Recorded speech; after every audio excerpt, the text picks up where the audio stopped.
സുബ്രഹ്മണ്യ തിരുമുൽപ്പാട് പറഞ്ഞത് വെറുതെ ആവോ? നമ്മുടെ വീട്ടിലേക്ക് മാത്രമല്ല, നമ്മുടെ ജീവിതത്തിലേക്ക് മൊത്തമായി പുതുവെളിച്ചം കൊണ്ടുവരും നമ്മുടെ മോള്. പറഞ്ഞതൊക്കെ ഓർക്കുന്നില്ലേ? ഞാൻ സ്വീറ്റ്സ് കൊണ്ടുവന്നിട്ടുണ്ട്, എല്ലാവർക്കും എടുത്തു കൊടുക്ക.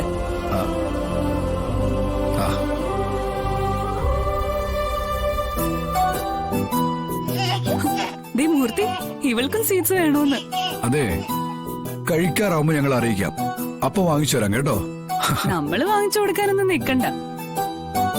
വലുതാവുമ്പോ ഇവള് മൂർത്തിയുടെ പോക്കറ്റിൽ നിന്ന് തനിയെ പണം എടുത്തോണ്ട് പോയി അവൾക്ക് ആവശ്യമുള്ള സാധനങ്ങളൊക്കെ വാങ്ങിച്ചോളൂ. എന്റെ മോളെ ഞാൻ അങ്ങനെ വളർത്തും.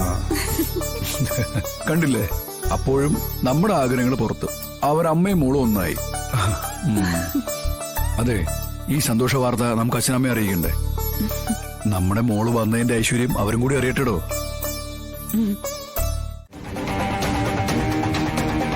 സ്വാമി, നമ്മൾ വിചാരിക്കുന്ന പോലെയൊന്നും അല്ലടോ കാര്യങ്ങളൊക്കെ കൈവിട്ടു പോകുന്നുണ്ടോ എന്നൊരു സംശയം. ചതി നടന്നിട്ടുണ്ടെന്ന് ഉറപ്പാ സാറേ. പക്ഷേ അതേത് വഴിക്കാണെന്ന് അങ്ങോട്ട് മനസ്സിലാവുന്നില്ല.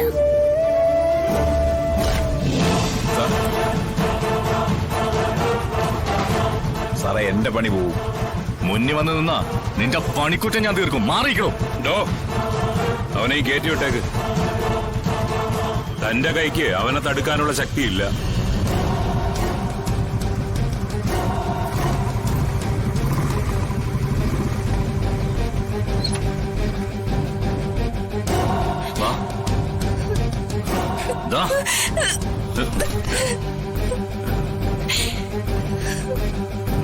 ഇതിലും ഭേദം ഇവളെങ്ങ് കൊന്നൂടായിരുന്നോ?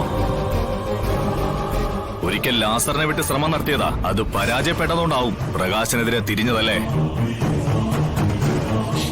എടാ മക്കളെ, ഞാൻ എന്തെങ്കിലുമൊക്കെ ചെയ്തിട്ടുണ്ടെങ്കിലും ചെയ്യിച്ചിട്ടുണ്ടെങ്കിലും മുഖത്ത് നോക്കി അത് ചെയ്തിട്ടുണ്ടെന്ന് പറയാൻ ഒട്ടും മടിക്കാത്തവനാ ഞാൻ.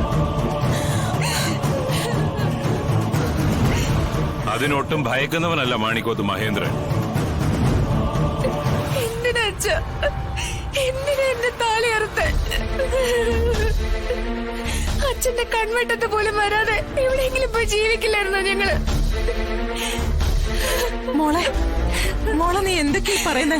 കൊന്നു കളഞ്ഞില്ലേ എന്റെ പ്രകാശിനെ? അച്ഛൻ കൊന്നു കളഞ്ഞു.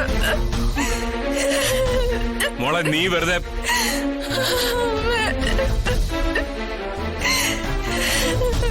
നിർമ്മല, ഈ പറയുന്നതിലൊന്നും ഒരു സത്യവുമില്ല. ഞാനൊന്നും അറിഞ്ഞിട്ടുമില്ല. പക്ഷേ മറ്റുള്ളവരെല്ലാരും അറിഞ്ഞു. പ്രകാശിനെ ഇടിപ്പിച്ചത് നമ്മുടെ ഇവിടുത്തെ വണ്ടി കൊണ്ടാ. CCTVയില് ഇടിപ്പിച്ച വണ്ടിയുടെ ചിത്രം വ്യക്തമായി കിട്ടുകയും ചെയ്തു. അച്ഛൻ ഒരിക്കലും ഇതിൽ നിന്ന് ഒഴിഞ്ഞു മാറാൻ പറ്റില്ല. ഇവരുടെ ജീവിതം തകർത്തിട്ട് അച്ഛൻ എന്ത് നേടി? മധുരയിൽ അവർക്ക് താമസിക്കാനുള്ള ഫ്ളാറ്റ് ഒരുക്കിയിട്ട് ഇവളെ വിളിക്കാൻ വന്നേ പ്രകാശ്. ജീവിച്ച് തുടങ്ങിയിരുന്നില്ല. അതിനു മുമ്പ് എന്തിനാണ് അച്ഛൻ അവന്റെ ജീവൻ എടുത്തത്? നിങ്ങളെയൊക്കെ എങ്ങനെയാണ് എന്റെ നിരപരാധിത്വം പറഞ്ഞു ബോധ്യപ്പെടുത്തുക എന്ന് എനിക്കറിയില്ല. ഈ കാര്യത്തിൽ എനിക്ക് യാതൊരു മനസ്സറിവും ഇല്ലെന്ന് എനിക്കിപ്പോ പറയാൻ പറ്റൂ. തെളിവുകൾക്ക് നേരെ കണ്ണടയ്ക്കാൻ എങ്ങനെയാ അച്ഛന് സാധിക്കുന്നത്? എടാ, നിങ്ങൾ വേണ്ട, ഒന്നും പറയണ്ട.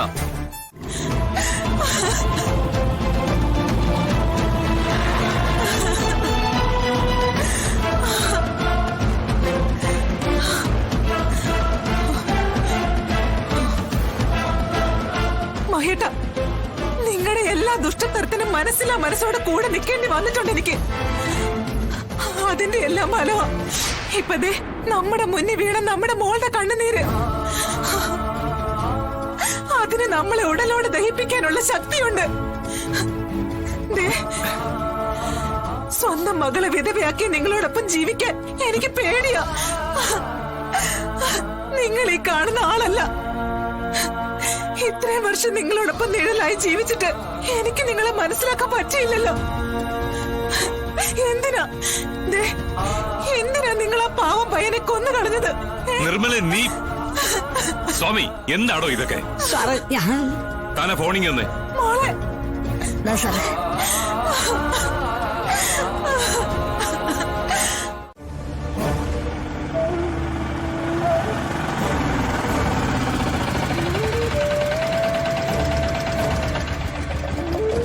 എത്രയായി? 100 രൂപ.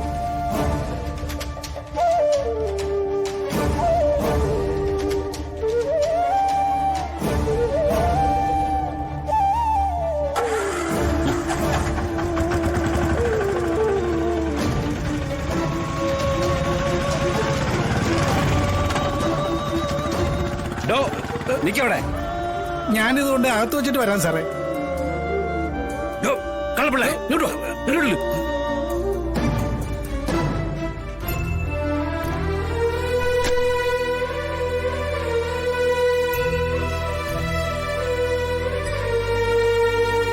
എടോ, എന്റെ ചോദ്യത്തിന് ഉത്തരം തന്നിട്ട് ഇയാൾ അകത്തോട്ട് പോയാ മതി. അതല്ല രാഘവ സാറ്, സത്യമ വലിയ ദേഷ്യത്തിലാ അകത്തോട്ട് പോയിരിക്കുന്നത്. അതിനെക്കാട്ടി വലിയ ദേഷ്യത്തിലാണോ ഞാൻ? ഓ, ഇത് വലിയ കഷ്ടമായില്ല. ചെറുത്താനും കടലിനും ഇടയ്ക്ക് അകപ്പെട്ട അവസ്ഥയല്ലേ ഭാവനെ. എന്തോ നോടെ ഈ പിറുവിറുക്കുന്നേ? ഓ, അതല്ല സാറേ, ഞാനിവിടെ നിന്നോളാന്ന് പറയായിരുന്നു. എടോ പിള്ളേ, ചെമ്മീൻ ചാടിയാ മുട്ടോളം, പിന്നെയും ചാടിയാലേ ചട്ടിയിലാ. അത്രേ ഉള്ളൂ പെണ്ണുങ്ങളുടെ അവസ്ഥയെ. ഹ്. പിന്നെ ആ ബലത്തിൽ ഇയാള് കിടന്ന് തുള്ളണ്ട. നോട്ടത്തിലേ ഇരിപ്പാണെങ്കിലേ കാര്യഗൗരവമായി തീരുമാനമെടുക്കാൻ കഴിവേ എനിക്ക് എന്നാ. ശരി, സമ്മതിച്ചു. ഞാനിപ്പോ എന്താ വേണ്ടത്? എടോ, തന്നെ ഞാനൊരു കാര്യം ഏൽപ്പിച്ചു. വിഷ്ണുവും ശാലി ഇപ്പൊ താമസിക്കുന്ന വീട് കണ്ടുപിടിക്കണോന്ന്. എന്നിട്ട് ഇയാള് കണ്ടുപിടിച്ചോ? എന്റെ രാഘവൻ സാറേ, എന്റെ കൂടെ ഉള്ളതാരാ? സത്യാമയല്ലേ? ഇടവും വലവും തിരികെ സമ്മതിക്കൂല. എന്നാ പോയ കാര്യം നടന്നോ? അതുമില്ല.